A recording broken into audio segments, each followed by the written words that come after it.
quando você acha que está sozinho.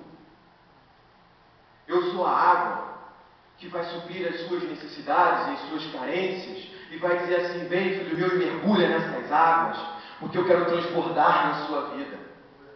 Eu sou a água que vem a você e que você quer se afogar nela e mergulhar e ir cada vez mais fundo, e vai ver que quanto mais fundo você for, melhor é. É uma apneia do Evangelho, é uma graça que vem e que vai tomando você. Eu sou essa água, eu sou a água da vida, eu sou a água que lava, eu sou a água que limpa, eu sou a água que vem como grande enchente e tira o medo, e tira a cadeia, e tira a revolta, e tira a mágoa, e tira o vazio, e tira as sombras, e tira as trevas, e tira tudo aquilo que você guarda dentro de você e que você pensa que nunca vai sair de você, porque você está sem saber o que responder, o que você quer. Mas Jesus vem e diz: você quer água, e eu sou água. Aleluia. Jesus não se apresenta só como água, ele também diz que é pão. E aí, quando a gente fala de pão, não tem como falar de pão e não lembrar do Pai Nosso. Pai nosso que estás no céu, santificado seja o vosso nome, venha a nós o vosso reino, seja feita a vossa vontade, assim na terra como no céu. O pão nosso de cada dia nos dai hoje. O pão nosso. Aí a gente pensa assim: o pão vem para mim a cada dia. Só que não foi isso que Jesus nos ensinou. Jesus nos ensinou que Ele é o pão nosso, e que vem a nós, e que vem a você. Porque a primeira coisa que eu vou te dizer é o seguinte: se você orar o Pai Nosso, se você confessar o Pai Nosso, você está se propondo a ser padaria de Deus. Porque o pão vem a você, e ele é nosso, e você vai repartir. Vai repartir como se reparte na ceia, vai se repartir como ele reparte antes de ir para uma cruz, vai repartir como ele vem para todos, e quer a todos, e quer que seja alimento de todos. Esse pão é que sustenta a nossa união. Aleluia. Esse pão é que pode ser partido, não para separar, mas para nos unir. Esse pão é que faz com que você não se sinta sozinho, porque mesmo com um pedaço de pão, você sabe que existem outros com esse pão para você também. E que aquele pedaço, por menor que seja, pode ser esmirilhado e virar migalhas, porque uma migalha de Cristo é grande coisa para nós. Ele é o pão. E aí quando você pergunta assim, quando ele pergunta o que você quer, eu quero pão para viver em união, para repartir, para sobreviver, para estar junto, para ser grupo, para ser nação, para ser corpo. Jesus se apresenta de uma outra forma também, e essa é muito comum. Eu sou o caminho. Jesus sendo o caminho, isso é lógico. Por onde eu vou andar? Eu vou andar como Jesus quer. Muito bom. Existe um sujeito chamado Bruce Olsen.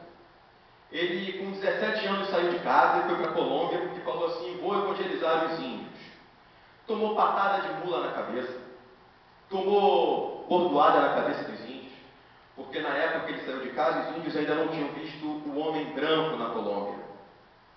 E ele, depois de anos de ministério, ele traduziu o Novo Testamento para 27 idiomas indígenas diferentes. Mas o que isso tem a ver? Tem a ver que numa das tribos, os índios motilones, ele sentiu muita dificuldade de dizer que Jesus era o caminho. Porque eles não tinham essa consciência de que caminho poderia ser o que Jesus indica. Então ele pega o líder dos motilones e fala: olha, o que eu quero dizer é isso. Como eu boto isso no papel? Ele diz assim: nós no mato, nós abrimos coisas chamadas picadas. São fendas no mato. Onde o mestre bota o pé, ali é a minha picada. Eu tenho que botar o meu pé naquela picada para eu estar seguindo o meu mestre.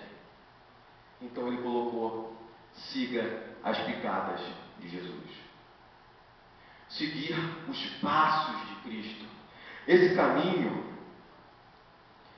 é cada passo que nos damos, é cada jornada que nós enfrentamos, é em cada deserto que nós entramos e cada Canaã que nós vemos e falamos, agora é hora de desbravar.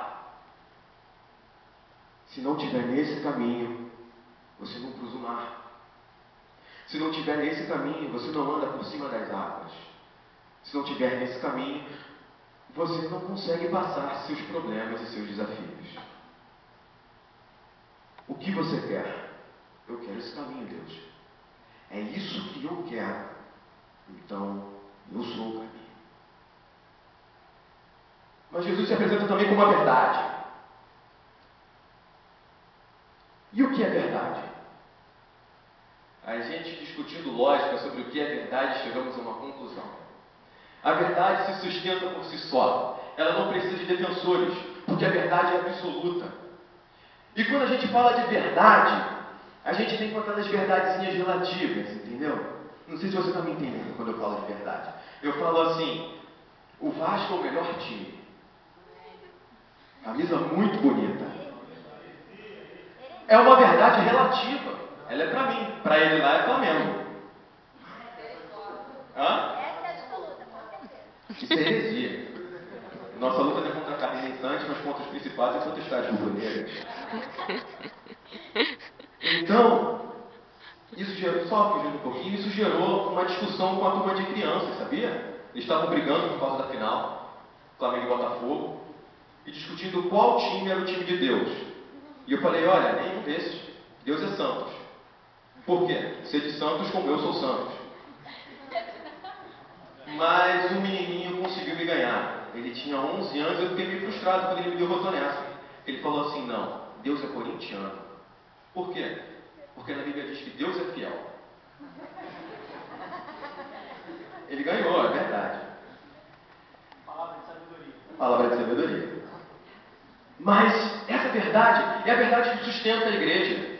E que ainda que venha gente e diga assim, Jesus está errado, Jesus isso, Jesus aquilo, ou que queiram corrigir a nossa Bíblia, ou transformar aquilo que nós temos como verdade absoluta, que é Cristo, que é aquilo que Ele nos revelou a nós, mesmo que venha esse tipo de gente, e que derrube a igreja, que derrube a Maranata, e que já lance o Patrick na cadeia porque leu a Bíblia, ou que lance o Abner na cadeia porque leu a Bíblia, ou que deporte o William porque ele está aqui cuidando das crianças e orando com as crianças, que alguém faça isso, saiba, a verdade é absoluta e a igreja vai se manter. É isso que nos sustenta. É uma verdade que não pode ser transformada, que não tem sombra de variação. É uma verdade que cabe a todo tempo, a todo instante, de eternidade em eternidade. É verdade absoluta e não se transforma. Aleluia. Mas Jesus se apresenta como um outro item. E um item que a gente acha que desfruta, acha que aproveita, mas não conhece a metade. Jesus se apresenta como vida. E a gente fala assim, eu vivo, estou aqui. Se eu fosse o Descartes, diria, penso logo existo. Eu vivo. Vive nada. Sabe por que vive nada? Porque você vai passar 80, 60, 100 anos andando por aí, provando de um tudo, e sem Jesus continua vazio. E sem Jesus continua com as mesmas perguntas de sempre. E sem Jesus, a essência dele, o espírito dele em você, você tem uma qualidade de vida medíocre. Você vai achar que é bom e não vão passar de momentos bons. Eu vou dizer uma coisa para você, se você vive assim, eu sinto muito, a gente chama um pastor e faz o seu velório, antes de enterrar, porque está morto, porque não tem vida, e vida em abundância. Vida em abundância é saber que mesmo diante dos meus problemas, dos meus desafios e dos meus medos, eu tenho um Cristo em quem eu posso confiar. Vida em abundância é saber que em todo momento, em todas as circunstâncias, eu tenho a graça de Deus me revestindo. Vida em abundância é saber que a cada dia quando eu acordo, as misericórdias de Deus se renovam, o sopro, o fôlego de vida está de novo nas minhas narinas. Vida em abundância é saber que quando eu oro, eu tenho um Deus que não é de madeira, de barro, de bronze, e que me ouve, me escuta e responde as minhas orações, ainda que algumas vezes a resposta dele seja não, porque eu não sei orar. É saber que em vida, que com vida